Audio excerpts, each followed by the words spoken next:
you don't even need to be religious to look at some of the quotes that will resonate with your life. Yeah. Like my dad was always bringing out Proverbs, man. Like throwing out That book's Proverbs full to of me. wisdom, man. Wisdom, man. Yeah. And he said to me, he was like, knowledge isn't wisdom unless it's applied. Wow. And I was like, that was strong, That's man. good. In the chair with me now, I've got Will Webster, the man that made the Traitors. Yeah, hopefully you'll be a good faithful in the chair today. But yeah, introduce yourself, man. Like, hi, my name is Will. This is the weirdest podcast I've ever done, and the weirdest haircut I've ever had. I've never been in a chair where I can't see myself. I feel so awkward and weird, but it's gonna be fine.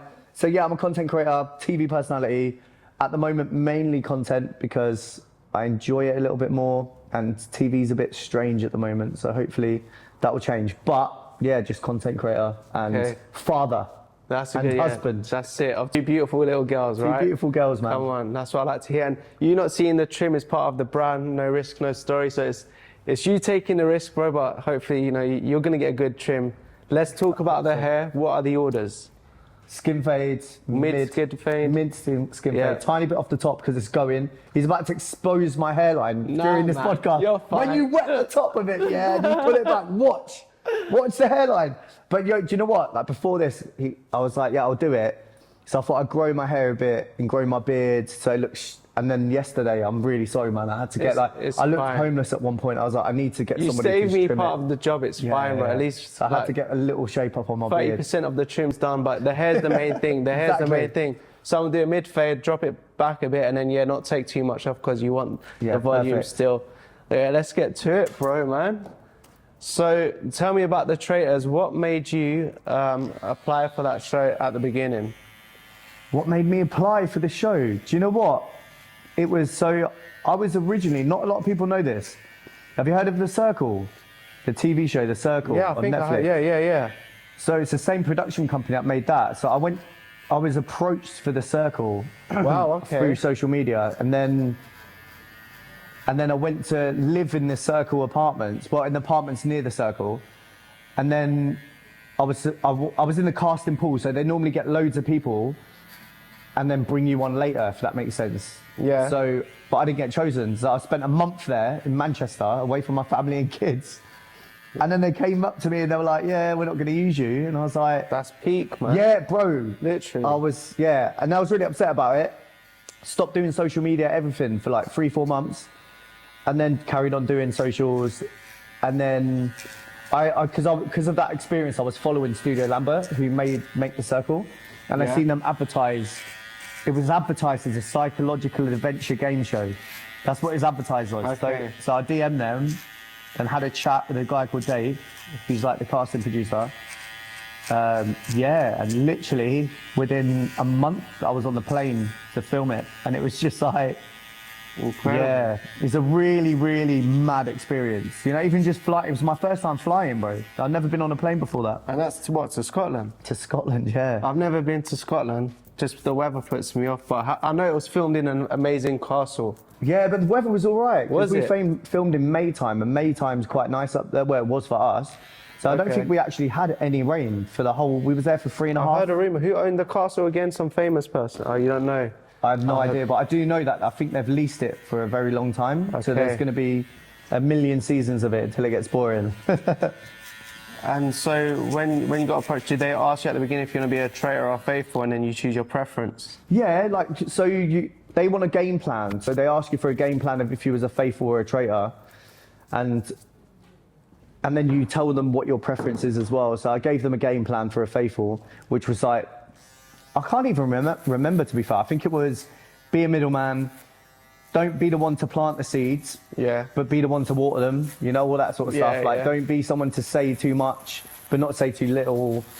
And then as a traitor, I said befriend and betray. So my whole strategy was murder the people that are closest to me, because I'm not very good at faking emotions. And you stuck to that, literally. Yeah, man, until the end though. So like what happened is, so I thought to myself that I'm gonna murder everyone who's really close to me, because when they don't come to breakfast, I'd feel really guilty and I'd get upset naturally and I wouldn't have to fake it. So Yeah, You and was it good at worked. that It stuff. worked, man. I cried so much, man. I've never cried so much in my life. Why? What does it do to you, like emotionally, then, when you're actually filming this stuff? Because you're building real relationships, aren't you? Yeah, so my brain, right? You've been on holiday, right? Yeah, And you make yeah. holiday friends. Yeah. You become really good friends with them, and you're like best friends, and then you just add each other on Facebook and never really chat again. Like, that's what I convinced myself they were going to be. I was like, yeah, they're all going to be holiday friends. But within the first, I don't know, the first day, we all spent so much time together, and then you get to know each other's stories as well. Like, everyone's there for a reason, man. And like, obviously you had like people like Nikki who had one arm. Yeah, and she yeah. wanted to get I think they fundraised. yeah, they've done after quite that, well for her. Yeah, but like there were so many people there for better Genuine reasons. stories, isn't it? Yeah, like my story weren't like I wanted to get married, but that was I already paid for the wedding. But it was like I really wanted to open a gym. Yeah. And I really love helping young people, man. So I used to teach and stuff. And So prior to the Traitors, you were a teacher. so basically, my dad's an ex-professional boxer. So when I was about, I don't know, 11, he asked me, well, he didn't ask me, he took me to the gym, and all my brothers, we used to box. I did really well, like had 30 odd fights, well, 36, 133. Swear down. Yeah, Wow. amateur fights, yeah, did really well. National finalist, won all the I was living in Peterborough at the time, so I won the Eastern Counties Championship 3 years in a row. Yeah. It did really well, and then it was good for me, man, but I had a lot of anger issues. So I got excluded from school when I was in year 9 permanently. Okay. And What was that for, if you could remember? I was assaulted a teacher. Really? Yes, yeah. They just pissed Yeah. you off so much? Yeah, basically, somebody made a racial slur and the teacher tried to defend it, and yeah, I just couldn't help it. Fair So enough. I switched, and then Man of the people, though. yeah, and then I ended up working as a slave, bro. Oh So my my dad God. was a labourer. I was a labourer for my dad, man. So I never got paid. So Oh the whole my of year days. 9, yeah, I was working, mixing cement, carrying bricks for nothing. Oh my days. So man. and then and they knocked down the school that I used to go to and Yeah. built an academy. You know, they're all doing yeah, that, yeah, right? yeah. So they built an academy, and then my dad and me had a meeting, and I begged to go back and said I'll never get in trouble again. Went back in year 10, never got in trouble again, but discovered dance. Bro, imagine this conversation, yeah? I had to go home to my dad and go, I want to be a dancer. Dancer I from was like the Billy beginning, Elliot, bro. yeah. I went home, I was like, Dad, I want to be a dancer. He's like, what do you From mean? carrying bricks and making Yeah. cement and that. And boxing. Oh my I was like, I want to days. fight, Dad. No, I want to dance. And he went, what? And he like weren't very happy until he watched me dance. I'm sure I can't say this, but he must have thought, man, I better ask his sexuality after this. Yeah, he was. Yeah, my dad's a traditional old school guy. So yeah, it was very weird. And then we had to. Yeah, then he came. I had to dance secretly. And then when he came to watch a performance, he watched me. And I was doing street dance. I think he thought I was going to be a ballet dancer. And then he cried that day, bro. Wow. After the show, and came up to me. He was like, "Are you happy?" I said, "Yeah." He was like, "Do it." That's incredible. So, yeah, so I ended up doing dance for 4 years in secondary school. Left, ended up touring my dance company. So I set up my own dance company. We had 250 dancers. Wow, man. Yeah, that's so I set incredible. My first business, yeah, and then we set up that. How old was you then? 19. 19 I Bro, was. that's young. That's Yeah. You have that entrepreneurial mindset from a young age to do your own thing. And do you know what? I never made a loss, man. So what I did is, this is a bit of advice. If you ever want to start some kind of performing arts stuff or anything, the best thing I did was I said to them, to the school that I was working at, I said, look, I've set up business. I want to use the studio, but for the first 10 weeks, Yeah. can we do a 60-40 split Okay. on everything I make? So Man's been watching I can Dragon's Den. so I can build up my profile and whatever. Yeah, yeah. So when the 10 weeks finished, I had about 30 dancers. We was doing £3 per dancer, £20 for the studio. So we was making money, and then it just kept growing and growing from that. And then, yeah, went on this, was a backing dancer. And then, yeah, and then I got asked it's a really weird situation. So I got called, so I just finished touring and stuff with my group and that. And I get a phone call from one of the head teachers, like the Yeah. deputy head, saying, what you doing? I was like, not much. They were like, I was like, just my dance company stuff. They were like, do you want to be a dance teaching assistant? I said, yeah, go on then. Why not? But they set me up hard, mate. So when I went there, I went there to be a dance TA. Then with that, in a month, the dance teacher left, and they were like, "Yeah, just take his classes." So I ended up being a teacher. Oh bro. my days. But That was not planned. Nah. So I ended up teaching there for 2 years. Yeah. And then I left because I got offered a job in London, like Elstree. So there's a school part of Elstree Studios, which is like all performing arts. So I went. Did you ever do Pineapple Studios or not? Dance. Yeah, I used to go, not as a teacher. I used to go there when I was young, man. I used to get training to London on school trips and stuff. My next door neighbour is, I think, I don't know if her name's Meg or something, but she's short blonde hair. She's like one of the long-serving managers there. Yeah, Pineapple Studios, I don't know what it's like now, but back in the days when I was 15, 16, this is 15 years ago, it was like I used to travel with school to just have sessions there. Cool. And then, so I ended up teaching, and then I worked for a school, and there was some racism going on. Some student told me about the racist issue, like a teacher said a racial slur to him in class. So he was like, "How would you feel if I called you the N-word, right?" Are you serious? Yeah, 100%. And the student told me, so I obviously went and spoke to my manager and like the head of performing arts. So we took it to the head teacher and he tried to sweep it under the carpet. So we took them to court, man. Yeah, we took them to court fully, went in on them, bro. And got all the evidence and everything. But yeah, so then I left teaching because of that. I was like, I can't. It was so political, and I didn't. There's a union, right? They protect each other. What would you say? But I had my own union. Okay. Well, not my own, but I went with a smaller union called Equal Justice, which is mainly for people of ethnic minorities or the racism cases. So I went with a woman called Marcia, and she came and destroyed the school, man. Oh my. And then, we did I did that. Left the school, got a payout. That got paid from it, left the school. I'm sitting at home, bro. Listen to this. I'm sitting at home in London. Yeah. So me and my wife are together at that time, but we're living separately because we only just met, sort of thing. And I'm sitting in this flat, not even a flat, a room, £800 a month. Yeah. And I'm like, I haven't got a job. Yeah. But I was in a room, man. And this was how many years ago? This was 10 years ago, 11 years ago. That feels like how it would be now, though, 800 quid. Yeah, it was a lot of money, because it was in Barnet, innit? Okay, like Barnet, prime Barnet. Prime Barnet, bro. Prime Barnet. So, £800, and I was like, what am I going to do? So, you go on Indeed, and I typed in job. I swear, I typed in job. And it came up fundraising. So I ended up becoming one of them guys that stand in the street and try and sign you up for charities. Oh my, you guys are annoying if you did that, man. Mate, I did so well. Yeah. I did so well at it. I loved it, man. And then I ended up going to a bigger company and doing their door-to-door stuff. So I was knocking door to door. And then I got made redundant just before my second kid, 2 days before she was born. But luckily, 2 days after she was born, I had a phone call from Cancer Research UK, right? And they're like, do you want to work with us? We're building our own team. Like, we don't want to use agencies, really. Like, we want to have, we want to use agencies, but we want to have our own team as well. Yeah. So I ended up going to CR UK and climbed up to be the manager of face-to-face fundraising, man. That's incredible, yeah, man. And with no degree, nothing. I did all of this, man, just by, I've got this drive. I don't want to be average, man. I don't believe in being average. So that comes with a question. Like, this is no risk, no story. So the question is, like, what's the biggest risk then, looking back, that you've taken, that you've got a story to tell?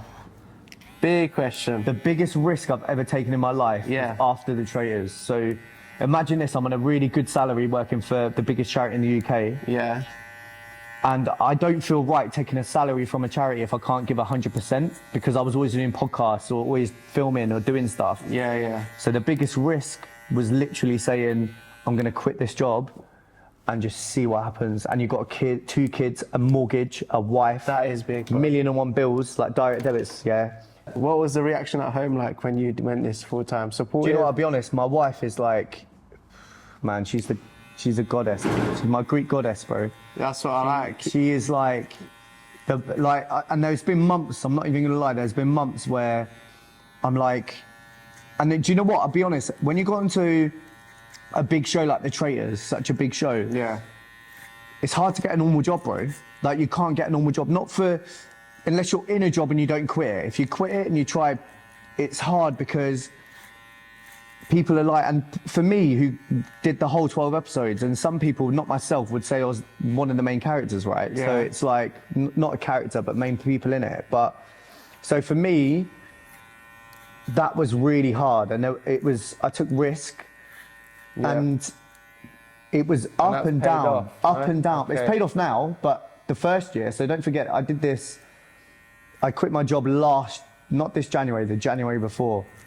So January there was 23. Yeah, so because it came out November, December. Okay. So I quit my job in January, and worked really hard on social media, and TikTok weren't paying out as much either. They had their old creator program, and I weren't getting many brand deals.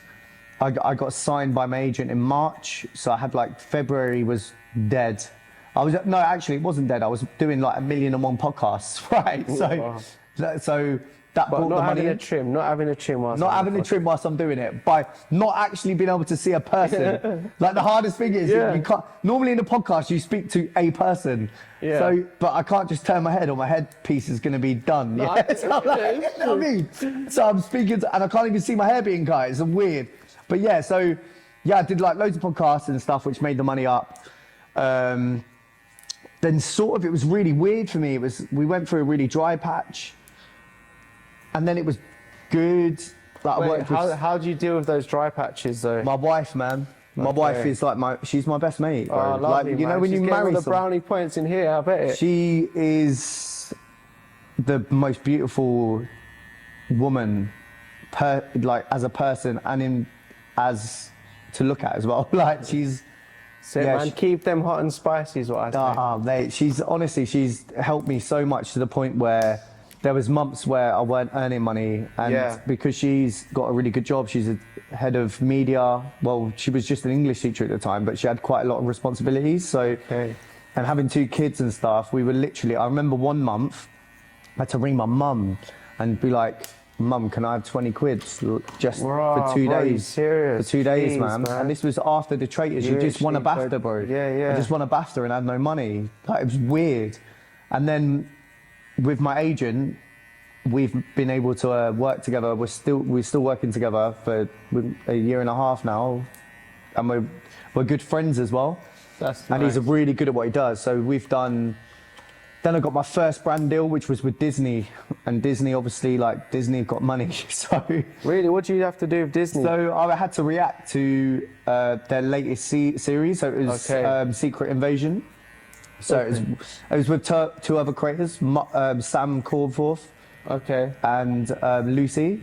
What's her? I can't remember her last name. Sure. Sorry, but they were 2 other really good creators. So we had to just react to it and be interviewed about it, and that was my first big payday. Yeah. And then all of a sudden, that covered back the £20 plus interest. Yeah. And then after that, I did loads of different brand deals in social media. I did a lot of filming for TV. I did Red Nose, comic relief. Obviously, that's unpaid though. But I made friends there, and then ended up getting on Would I Lie to You, which is a big BBC show. Yeah. And then I got into other shows. And then when Traitors season 2 came out, naturally you're going to be a bit insecure. You're like, oh no. But do you know what? What did you make of Harry? He smashed it, no? Harry smashed it, bro. And I was rooting for the Traitors as well, right? You're a team Traitor. Yeah, I'm team Traitor. I'm not team Harry at the moment, but I was team to Harry then. I'm not anymore, because of something that's happened. So he unfollowed me. Fair enough. He unfollowed me on Instagram, bro. Is it? Yeah. Out of nowhere, or was it? Out of nowhere. And I asked him. But anyway. Fair enough. So Traitors beef, innit? That's what it is, bro. I don't know, man. And I was messaging. He would have killed you straight away then. Yeah, 100%. We were speaking through the whole show, but he's a really nice guy. I've met him in person once, briefly. And then, so Traitors season 2 came out, and I was lucky because I was a BBC correspondent, so I was speaking about it on morning TV every day. And obviously that's paid. And then all of a sudden I was doing magazine covers, doing podcasts with magazines. Who was I doing it with? Was it? When are you going to be modelling for? Nah, not that, bro. Not that, bro. Nah. And then my daughter was a model for Next though when she was 1 year old. She was. Nice. But yeah, man. So I did that in January. February obviously was dry. Went proper dry. And then I realised I wasn't focusing on social media enough. And you'll notice my social media, I'd never talk about the Traitors. It's the Traitors was a long helped time you get ago. the platform, It helped me. now you're- Well, I already had 250,000 followers before that on TikTok. So, but I only spoke about it when it was on, and then after it was like, continue doing what I'm doing. Yeah. And then Tom from season 1 with the pink hair, right? Yeah. He was like, Everyone was interested I in his love missus, Tom. right? I Yeah, remember Matt. Yeah. yeah, Matt. Was that awkward seeing that? Well, no, because I didn't know you had a. no I one knew didn't they were know about together. it. Yeah, So when I found out together, I was like, "Oh, this is awkward, bro." But now, like, I was with Tom the other day in Dynamo, Okay. bro. He's a magician, isn't he? Bro, Yeah, he's mad magician. he works with Dynamo, man, and helps him come up with. serious? I was with Dynamo the other day. Hurrah. It was Tom's birthday, surprise birthday party on Sunday. That's sick, man. Yeah, so I was with Tom, Alex, his family, Nice. and his auntie was on an ITV reality show not that long ago called Fortune Hotel. She was cool Swear. as well, yeah. Okay. So like, anyway, going back, yeah. So February was a weird one, and then I thought, do you know what? Just gonna go in on social media, and then Tom was like, "You need to get on the streets, bro." So I went on the streets, doing my stuff, what I do now, and then like that was it. And then good advice, man. Yeah, and he's mate, he's one of the best creative directors in the world on social media. Seriously? Like that's how he, Okay. and magic consultant as well. So he changed my life basically. I owe it to him. That's what I see these days, is on the streets interviewing someone about Yeah. something. Yeah, exactly. So I did that and smashed it, and I've worked with Apple, U-Switch, Old Spice. What's been your favourite to do so the far? favourite to do? In terms of easy, Like, most fun, what's most passionate you would say you've been about doing something with something oh, that you mental resonate health, man. with? Obviously, Okay. I don't pay for I don't charge for mental, like, I get, because I've worked with charity for so long, certain charities reached out and was like, would you be interested? And I did a VT, like a video for BBC Comic Relief for Octopus Foundation. Okay. Which is a men's mental health charity. So what they do is you go there and build shit out of wood, bro. And then... Why does that resonate with you so much, mental health? Is it Mental something that health. you've suffered with, or you've seen Yeah. people suffer with? Well, when I was... Yeah, I feel like I've always had these battles with mental health. And then when I was probably... Yeah, how old was I? So I was in secondary school. And I went through a really bad childhood. We won't talk too much about that. But I had a really bad childhood and I ended up spending a lot of time at my grandparents. And when my granddad died... So they kind of raised you, your grandparents, and they with your siblings? With my siblings. My dad and mum were involved, but they were going through their own toxic relationship and it was a bit weird. So I ended up like living a lot with my nan and granddad. My granddad passed away when I was literally doing my GCSEs, bro. So imagine this, doing maths GCSE.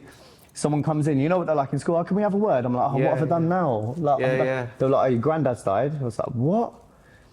And then the head teacher, best head teacher ever. You have exam invigilators. He literally let me do all my exams in his office, and he sat there with me, so I didn't have to be around everyone. And that he was sick, man. Wow, so you'll never forget. Never forget that, man. And then I went to sixth form.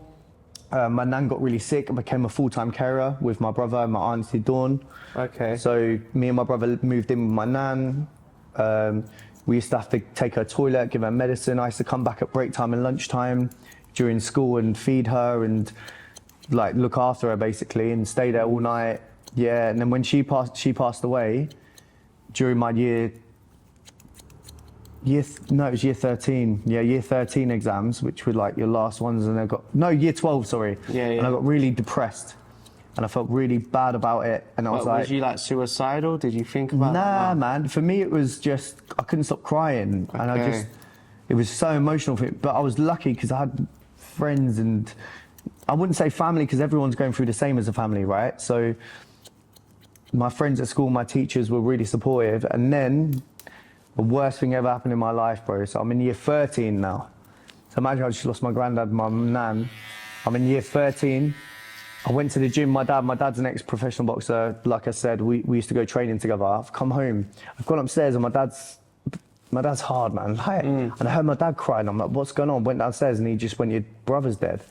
Yeah, bro. Dude, are you serious? Yeah, man. So how old was your brother? 27, man. I was 17. No way, yeah, man. so my brother Junior, he passed away when I was 17. Sorry to hear that, bro. It's all right, man. And that was like, yeah, that was when my mental health spiraled. I went on antidepressants, and the doctors were like, when they give you antidepressants, they don't really know how you're going to react, man. So some of them made me paranoid, and like I didn't speak to no one about how I was feeling. And then one day, like it's like 3 months after, I went and stayed with one of my other brothers, and my bag was open, and he seen the antidepressants, and he was like, "What are these, bro?" And I was like, "Oh, the antidepressants." And he was like, "You don't need them. You've got me." Wow. And then he cried, and I cried, and I held him, my brother Theo, and we cried. And then from that day forward, like I didn't need antidepressants. I know like they do help people. They didn't really help me. They made me like more paranoid and weird. I can't explain it. And then I cried with my brother, like Theo, and then after that I was okay. But then as I've got older, I'm like when I was 27, man, I'm 31 now. When I was 27, for something in my brain told me I was gonna die.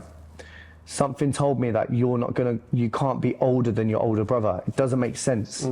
So 27 was a really hard age for me, and that was a weird, just a really strange time. And then now, when it comes to mental health, like I work with loads of different charities. I'm doing a walk from London to Liverpool. And that is later this year? Yeah, September. Yeah, with Ivan from season 1 as well. Awesome, man. So me and him are walking from London to Liverpool. Is that the guy with longest hair? Yeah. For Calm, which is like a suicide charity. That's so good, man. And get people to support and fundraise for that. I hope so. And people can walk with us. That's why we're not doing some mad run, bro. I was like, let's do a walk. So people can come and talk about their relationship, like their lives or whatever, if they want to chat to us and just chill. Like, I think that's important. So. Oh, that's awesome, man. Wait, before you move on, what was it the cause of your brother's death? Was it mental health for him, or was it just sickness, or just was it just shock from what was it? Are you allowed to go in? Yeah, so he was born with kidney failure. Okay. And just got into drugs, bro. When he was, really? Got into drugs and couldn't get a transplant because like he was smoking weed and whatever, and it was not good for him. And bro, he was on dialysis and stuff. Jeez. But you know, like you prepare yourself, I think, for grandparents. But your sibling, you don't. Even if they're ill, you just don't. I don't know. Even though he was normal, like functioning normal, he had his dialysis twice a day, sometimes 4 times a day. You have different packets, so you can have like a 12-hour like drip, like that filters in and filters out. And then his body I think he just gave in, man. And he stopped smoking and stuff. And then but drinking, he was still, he weren't drinking, man. He just, you know, when you stop smoking, and I don't know, his body got better, and then he just had a heart attack, man, just out of nowhere. Like I feel like for me, it's like I feel like his body was just like, we're done, like, I'm done. And it weren't. And he was on good road, good track. Like I can't imagine being told as a baby, like not as a baby, but growing up knowing that you're sick. It must be really hard. Yeah, it is. It's like a time bomb, a sentence, a life sentence on your life, innit? And So when he passed away, it was really hard. Like I said, the antidepressants didn't help, and sometimes you just need to hear from someone. Like you've got me, man. You can talk to me. And then ever since then, like I overshare. Yeah. Like I tell everyone my life, and I can't help it. And I think it's my way of coping. It's good to speak things out, not hold it in. Like you verbally like process things. Yeah, like, and women love it. Yeah, women love it. Like, all right, here's a question, Go on. What drives you in life in what you're doing at the moment? What motivates you to get up every day and do what you do? All I want is my wife to be able to retire from work. That is literally the answer. Like, Fair enough, man. And I want to get out of this country. Bro, you know how many brownie points you're going to get when this comes out and she watches she knows it. I tell her every day. Like, my main thing is to be able to earn enough money. Yeah. I want to buy another house in Liverpool. Okay. Right next to the stadium? Nah, man. I want to do it as a student accommodation in a place called Smithdown, which is like where a lot of the students live. Put it as a HMO. That's a good idea. And then me and her can just go Cyprus and just enjoy our lives, man. I don't want to be working when I'm 40 years old, to be fair. I hear that. So you've got 9 years of this plan that needs to become a reality. And I'm not that guy that's like, if you make millions and millions of pounds, so you just want to make more and more. Yeah. Like I want to make them that kind of money, but I don't want to be a slave to it and be like, yeah, cool, I can live now and just enjoy myself. Yeah. because time of your family, time you can never get back. That's true. Bro. Money you That's can. so Like I've been broke so many times in my life. When I moved to London, mate, when I met my wife, and my wife's older than me, right? She's 8 years older than me. Oh, is it? So when we met, I was 21. She was really quite successful. Yeah. And all I had was a mattress on a floor in an £800 room, bro. Days. That's all I had, mate, honestly. And then all of a sudden, like over time, we've got a house together. We bought a house together. We got married. We've done quite well in our life, and money comes and goes. Yeah, like, it really does. But time doesn't. That's so true. The time I want with my kids, like I have so much fun with my kids. They're my best friends. Like I can't explain. It's like having a little Pokemon, man. You know, you look after your Pokemon, and then when you get kids, man, and you're like teaching them to roar and like bite. Yeah. No, I'm joking. Like, have you got a flamethrower? No. Yeah. But now my kids are my best friends, man. I have so much fun with them. My wife. So I just want to spend time with them. Is that what happiness is for you? Happy family, happy wife. Yeah, happy wife, happy life, man. They say that. Everyone forgets about the happy husband though as well, you know. Nah, my wife don't forget about that. Man. She's like, what you got to think about is, with my wife, we met in such dire circumstances in terms of me. Like I was nothing, and we fell in love, and she loved me for who I was. Yeah. That's why I don't care who I meet. I can meet beautiful women. Like in terms of like what I do, you would see women. They don't really talk to me. My wife thinks I'm Leonardo DiCaprio, bro. She's like, oh, you meet all these women. I'm like, I don't know who you think I am. Like, I'm not going to be able to take them home. Like, I don't want to, but even if I tried, I probably couldn't. Like, do you know what I mean? So, my wife is my whole. She's literally the. Yeah, if it weren't for her, I don't know where I'd be, man. Because I had a bad time with drinking and drugs back in the days, man. Like when I was young. You've overcome a lot, man. But she was like your solid ground to fall back on, right? Yeah, she's my security and safety, but it's weird because when people become a mum, when women become a mum, it feels like they lose their identity. Like for men, we're always going to be men. Yeah. But with women, it's like they become a mum, and my kids are obsessed with her. So, and like the other week, I literally, for her birthday, I bought her a ticket to New York in October. That's so nice. So her family, her cousins are there. So I'm like, just go and just be you, like, you know what I mean? You don't have to be a mum or a Good on you, wife. Like, I think it's really important for us to realise that, like, we have it so much easier than them, I think, in different ways. The only thing we don't have easier is the ability to actually talk.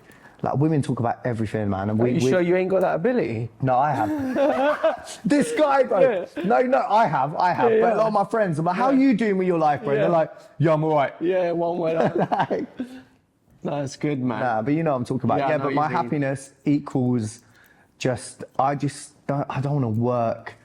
I don't believe in passive income until you have to work really hard for that to become a possibility. Yeah. Like all these kids, bro, I go to schools. You know, I do school talks. So I'm going to Switzerland in 2 weeks. Love you, bro. I'm going to Switzerland in 2 weeks to do talks. I always do talks with year 11s. I talk about my life like I have today. That's so cool, bro. To let them know I've had a hard life and you can get through it. And I give them tips of everything. And you know, one thing I do, I go, who wants to be an entrepreneur? They all do this. Put their hand up. And then I go, in what? And they all go, I don't know. I'm like, do you want, like, do they even know what an entrepreneur is? They're like, oh, businessman. Like, I want to make loads of money. I'm like, yeah, but in what? You have to be an entrepreneur in tech, clothing, whatever. You have to pick some kind of something. And the thing is, bro, job for me, like this guy, have you heard of Sully Breaks? Sully Breaks, you know Sully Breaks? So I can get him on this, by the way. All right, cool. Yeah, we chat. So Sully Breaks, he did that thing, a talk, and he said, job means just over broke. And I believe that, but it's really important that when you leave school, if you have a dream to become whatever, you still need to be able to have that money coming in and doing something. You can't leave school and be like, oh, I'm going to do this and this. Everything needs to fund something. Yeah, like you're doing this right now. Yeah. How many years have you worked in barbering? 10 years. And you're funding this yourself, right? Yeah, all funding it myself. Exactly. But would you have been able to do it if you just left school and was like, I'm going to be a podcaster? You wouldn't be able to do it because you ain't got nothing to fund it. So that's true. You have to have something. Like you can't just leave school. Yeah, and money makes things happen. You know? money, and it's about learning about money. Like me, I don't have no money in my bank account, believe it or not. I transfer all my money to the joint account of my wife. Like my personal one, I don't, because I'm not good with money. I get excited. I just spend loads of money. So you need to know your weaknesses when it comes to building a business. But you know, when one thing that I'm a bit frustrated with our system in school, like growing up, is that I feel like school did not teach any of us to become entrepreneurs or own a business. It was always about this mentality of like, get good grades, find a good job and work 9 till 5 for someone. Yeah. Like, I don't know, but I just didn't get that lessons. Like, you know, if you have dreams, like do this so you can pursue your dreams. I get that, but your dream's different to when mate, when I was 15 years old, I wanted to be a club promoter, right? Yeah. But that was it, bro. So you got to look at like, but you need to give them the resources to be able to do what they want to do. Like there's some of the subjects we learn in school, they're great, but they don't teach you how to get a mortgage. They don't teach you how to run a business. Stuff, yeah. Like I know they do business in school. Apparently, I haven't heard this, but business is like it's the worst subject. Like because people do business. I don't know. I didn't do it, but I know people like teachers and stuff. And they say business is you learn business when you're doing business. Okay. Most of the most successful business people have set up multiple business. Like I set up my dance company. I was 19. I moved to London, made a friend, the director of the company, like so he could make the money, and it just declined because he didn't have the same work ethic as not work ethic, but like you know what I mean? Like it didn't work. So I had to liquidize the business, shut it down, whatever. So you learn from your failures. You can't be. And business changes it's like science, bro. Everything changes constantly.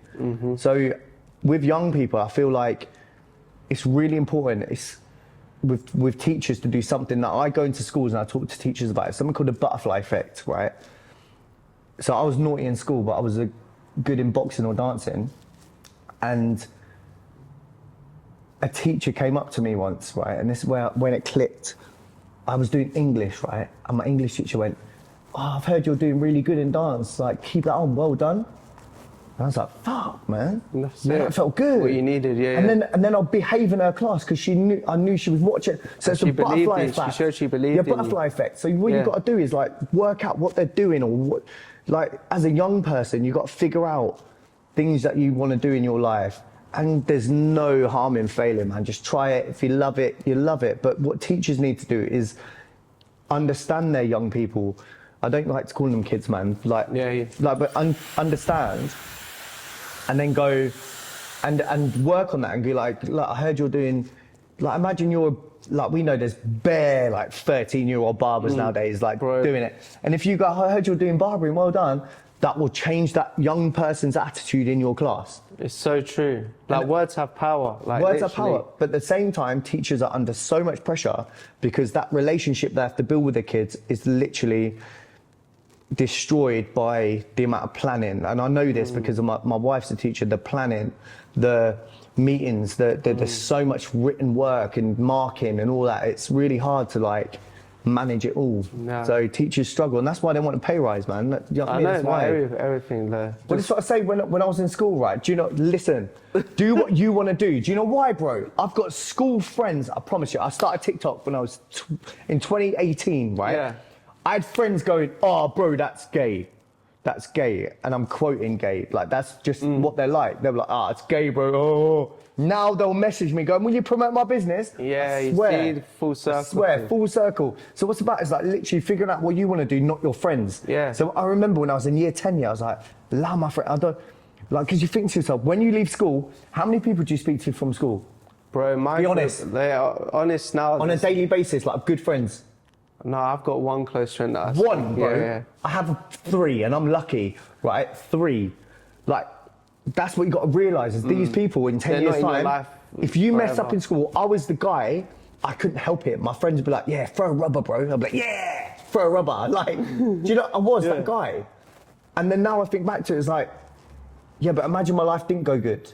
Like, it would have been because I just carried on listening to other. It's just get on your own stuff. You are influenced by your peers at the end of the day. 100%. I'm very one of surrounding yourself with like-minded people that inspire you, people that are actually doing better than you, because you know it's like that drives you to success. Bro, do you know what the best quote I've ever heard in my life? Surround yourself with people that fuel your fire and don't piss on it. That's how I live my motto. I've cut out friends, right? Not being a dick, right?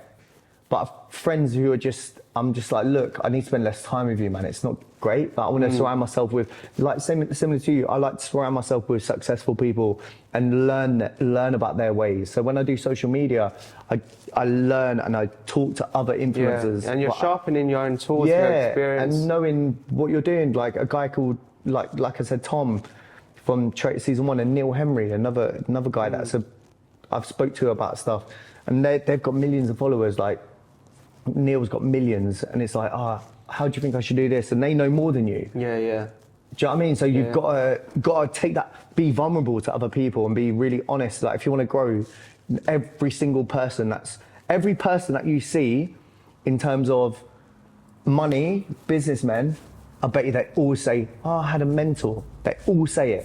Someone mentored me, or someone they class them as a mentor. Yeah. And that's it.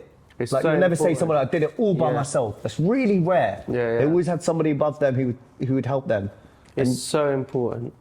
So let me ask this question. So happiness, you wanna make sure that you provide for your wife so that she won't have to work again. You provide for your family, like all those good things. So what do you think? This is deep. What do you think your purpose in life is then? Like, other than providing, why do you think you're here? Why do you feel like you're existing? Do you believe that there is maybe a God or anything supernatural outside of this reality? What's your thoughts on all of that? I think when you're young, you believe you're invincible, right? Like you believe that you're not going to die. And I think when you get older, and you see it happen, you see things happening. And I think for me, I do believe there's superior being, and I do feel like I said, I got christened as I'm Greek Orthodox. Like, hey, you're one of us. I'm one of you, bro. So I got Greek, and originally it was. At what age again? It was like 4 years ago, bro. So long back. So like my dad never christened us. He wanted us to. But was your dad raised what, like Pentecostal Christian? No, so he's a Christian, man. Okay, So, but like, he never christened us. We never baptized. I think he wanted us to make our own decision in life. Yeah. And I'll be honest, that I've got a lot of Muslim friends that are brilliant and amazing. And I think it's one of the most peaceful religions in the world. And I know people like the extremism, but you get extremism in everything, man. And I feel like when you try to understand what you believe, like understanding other cultures and other religions is really important. Yeah. Just because I feel like you need to find you, right? Yeah. But yeah, I got christened originally I got christened the same day as my youngest daughter. That's so sweet, man. Yeah, I know, it was brilliant. And then just to marry my wife, basically. And then I had to go to church a lot. And then every time I went to church, I got emotional, man. Seriously? Yeah. What do you think did that? Was it just the environment, the atmosphere? I've done well in my life, man. Like I'm doing well. And I just hope my nan's there and my granddad's there and my brother's there and they're looking, and because they were biggest supporters of me when I was boxing and all that sort of stuff. And I'm just like, I hope they're there. Yeah. And if I do the right thing and if they are there, then I'm there too. So yeah, I hear that. I try not to upset people. And I think my purpose in life is to, like, I'm not a clown, but I want to make people happy. You know, I want people to bring joy, man, and understand that life isn't that serious, man, because if there is something after, then it's going to be amazing, right? Yeah. And it's like, people take life too serious sometimes. You know, when I'm the biggest person to forget, because my dad told me a quote from the Bible. I can't remember how it actually goes, but it's basically, if you make the same only a fool makes the same mistake twice, or something along that. I think it was something in Proverbs. I remember when I was young, he said that to me, and that really stuck with me. So I trust everyone. I'm not one of them people that like gain my trust. I'm like, I'll trust you till you do something that I can't trust, but I'll always forgive you and you get another chance. Like, because everyone makes mistakes, bro. Yeah, no one's perfect. I've made so many mistakes in my life that I'm not proud of. Do you know what I mean? So I'm not anybody to judge anybody. I hear that. Yeah, so I just want to make people happy, make myself happy. So your dad, he's proper into it, like goes to church now and everything. Yeah, he goes to church every Sunday. Wow. Like his kids. my dad's got young kids. My dad's been married 5 times. He's got a lot of kids. Like, he's got kids the same age as mine and stuff. So my sisters, they go to church and they sing in church. Wow. Have you ever been to a church like that yourself though, growing up? Nah, like when I was young, I'll be honest. So my dad, he went away for a bit. Yeah. And one of his best friends was a Jehovah's Witness. So is it? So I used to talk a lot with Jehovah's Witnesses. Gosh, I've had a lot of conversations with Jehovah's Witnesses.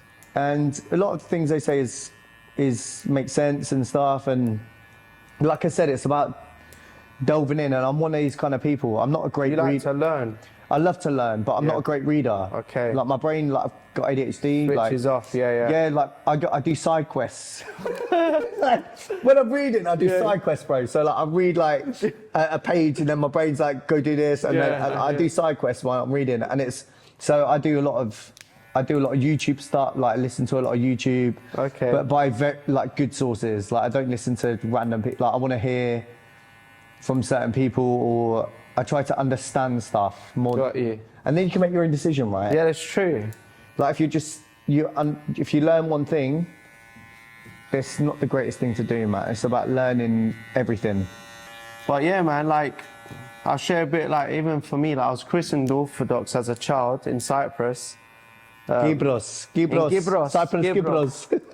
What was mad, my mum always tells me that day was like mad storm, and when they christened me, like the thunder like hit, and I was like this chosen child. I was like, wow, you made it. You made my entrance sound epic. Bro, he's chosen. Look at his hair, man. Look at his hair. Look at this guy's hair. She made my. I'm so jealous. But the only thing is, she said that when the priest like went to christen me, I started peeing on his beard. So I was like, have that like. True story, apparently, man. I must have not liked that guy's beard. But that doesn't happen in the barbershop if I don't like your beard, just so you know. So I'm just going to piss on him later. But no, like it's funny enough, I was actually recording a video yesterday about like being Greek heritage and like being Christian Orthodox, but actually I don't say that I'm Orthodox now. Like I'd say I'm just Christian because when I was 16, 17, I remember like being at that crossroads as you are in school, like when you go to university, college. And I kind of knew that God existed because my mum used to go to church, and I always put football first. You know, back in the day it was us. What was it? The top 4. Super Sunday. It was only 4 original teams: United, Arsenal, Liverpool, and Chelsea. Liverpool, bro. You get Jurgen Klopp on my leg. Oh my days, bro. Jurgen Klopp on my leg, bro. Told you, bro. I didn't expect that. Yeah, man. Oh man, I need to get a Wenger one. But so those days, bro, was a Sunday, and I was like, never go to church. But I think like my faith came real when I was like 16, 17, and I literally said, God, if you're real, you just got to direct me from now on, because I have no idea what I want to do. God gave me the green light to do a barbering school in Covent Garden. But I had this supernatural encounter, bro, where I prayed on a Tuesday night in my bed, yeah. It's like weird, you just pray and you think you're just talking to the thin air. And I said, God, I need help with direction. Like, I'm done now, like I just give you everything.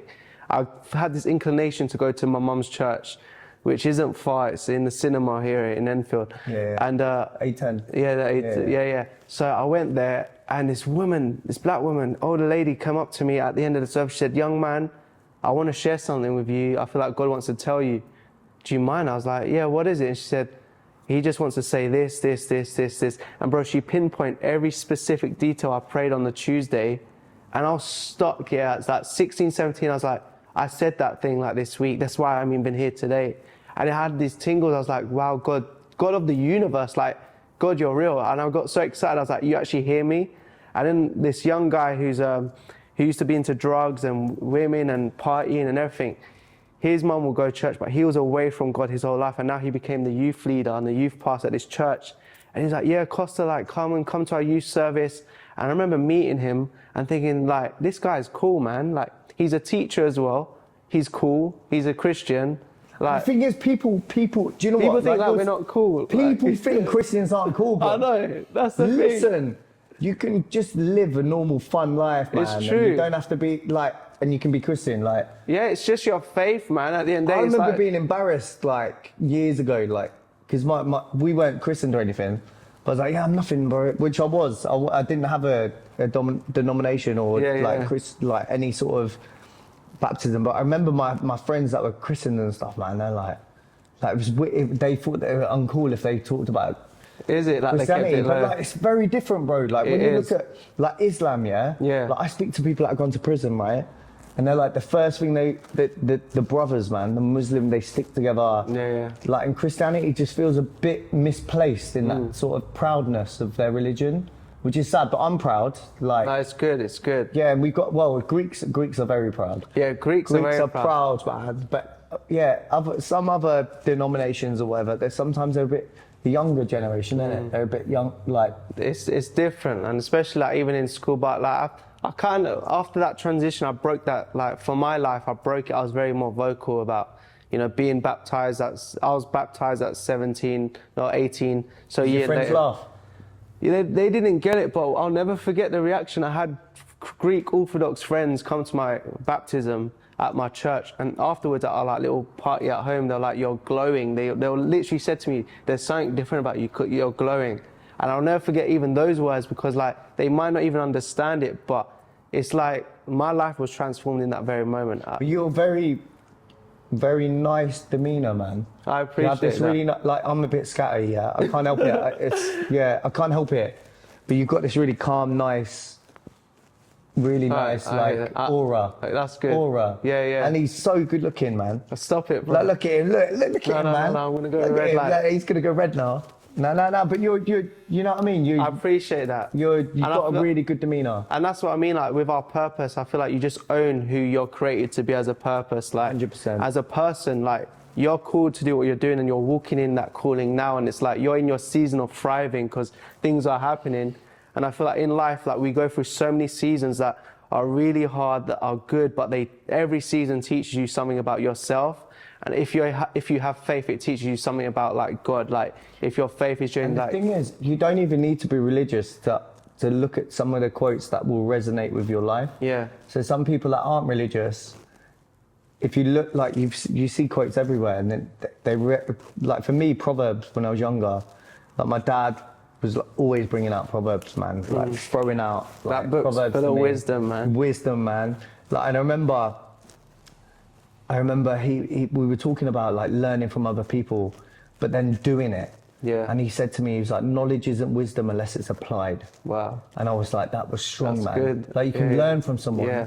But if you don't apply that knowledge, it's nothing. Like, and that stuck with me for my whole life. That and that only fool makes the same mistake twice. Yeah. Like certain things that I don't know if he spun it in his own words and stuff, but like my dad was, man, if I disappointed him, my dad was strict, man. I can imagine. Was it strict, slipper, wooden spoon, belt? Man, just a right hand, bro. Is it right hand? Boxer. And then he'd get out the Bible, and even though he didn't christen us, he'd like put it there and circle it, like. And then we'd read it. Cool. He was a man of discipline, man. Yeah, proper. But yeah, my life verse is in Proverbs. It's 3:5. It says, "Trust in the Lord with all your heart. Lean not on your own understanding. Acknowledge Him in all your ways, and He will make straight your paths." And that was given to me when I was at this like big young youth Christian festival that happens here in the UK. And this person literally so I thought a girl was trying to give me her number because she wrote this little thing in the paper. She came to me out of nowhere, and I was like, "Oh, thank you. Like, I got this girl's number without even trying. I thought I was winning." But then it was literally just like, "Hey, I've got this word for you in this verse." And I think I've still got that. But it's mad because at that time, it was like, God was telling me and reminding me at a young age, like, whatever I do not lean on my own understanding. Because at the end of the day, we understand nothing. We understand nothing. We understand nothing, bro. And like, as you speak about wisdom, like Solomon wrote that Proverbs, and he asked God said, "Ask me for anything." You could ask God for riches and fame or anything, dominion over land, and all that Solomon asked was like for wisdom. And I was even sharing that with my own dad the other day. I was like, it's so important to ask for wisdom every day and learning's and the best, learn, man. like you learn from things from like talking for me. Learning by meeting people is the best thing for me. Like I said to you, man, this whole thing, man, it's all about just being able to be with my wife and kids and not being a slave to this rat race. And even if you win the rat race, you're still a rat, bro. Like, it's a system, innit? I get that, man, and it's important. It's really important, but it's good morals to live by. And I think, yeah, like faith keeps me grounded. And this whole thing, like, I'm not plugging the brand, I'm not going to show this, but the no risk, no story thing literally comes from about me taking so many steps of faith that does not make sense to anyone. Taking risks. Well for you. It's done, and this is what's happening. Like, as you said about the kids, like, I want kids to see that saying and look at that t-shirt and be like, that's cool. And that speaks to me. Yeah, it's true. And this is what, so I used to do magic work when I was young, tricks. Yeah. So me and Tom got on really well. And one thing they say about magic tricks, right, is when you look at something that's not possible, and how can you actually make it possible? And that's what they do. And they're like, okay, if we do this and do this, but it's like, nothing's impossible, man. Nothing's impossible. Nothing is. Until it's done, man. And that's why I'm inspired just to get this done. So this is are you ready? What do you think? All right. And it's shorter. And I thought I wouldn't like it. It's a bit shorter than what I wanted on the top, but I like it. And It's enough to curl. It's enough to curl. It may be short, but it just balances it out with the fade nicely. Well, that's all right. Nice chat and haircut, bro. I talk a lot, innit? That's why my hair's shorter, bro. Nice one, man. Oh, man, thanks for sharing your stuff with me, man. It's all good. Bless you, man. Let me get that down. Take a seat out.